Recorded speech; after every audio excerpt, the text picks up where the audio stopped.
Les candidatures, c'est pour anticiper et faire en sorte qu'on ne se retrouve pas, comme on l'a connu lors des dernières législatives de 2017, avec 47 candidatures. Si dans un pays comme le Sénégal, vous avez 47 candidats, 57 candidats, voire davantage, il y a un risque de blocage du système politique.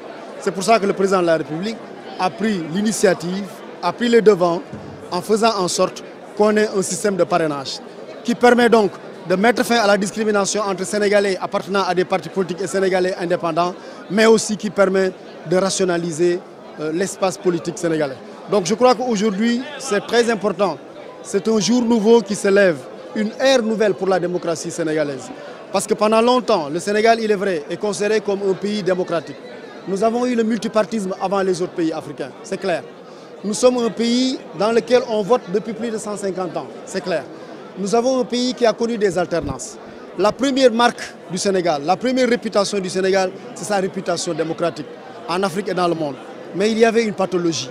La pathologie, c'était quoi? C'était qu'aux différentes élections présidentielles, législatives comme on l'a connu en 2017 et locales comme on l'a connu en 2014, on a une floraison de candidatures qui peut menacer la démocratie sénégalaise. C'est pour ça qu'on a instauré ce parrainage.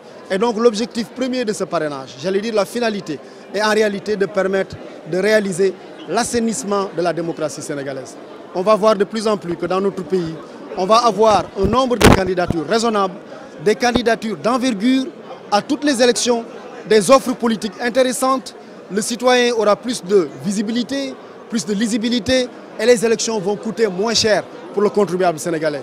Je pense donc que c'est une révision consolidante, une révision qui apporte la valeur ajoutée à la démocratie sénégalaise. Dans un pays où vous avez 300 partis politiques pour 15 millions d'habitants, il est évident qu'il y a beaucoup de partis politiques.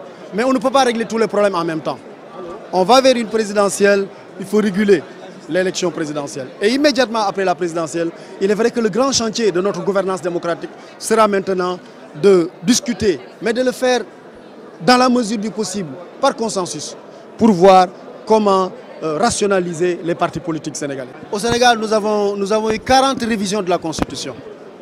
Les 38 révisions de la Constitution que nous avons eues ont été faites par le Parlement, par l'Assemblée nationale. 38. C'est deux qui ont été faites par référendum, 1970 et 2016. Donc la voie de principe au Sénégal pour faire une révision de la Constitution, c'est bien l'Assemblée nationale, à une majorité des 3/5. Maintenant, vous avez raison. L'idéal, quand vous faites une révision de la Constitution, c'est de la réaliser, cette révision, par consensus.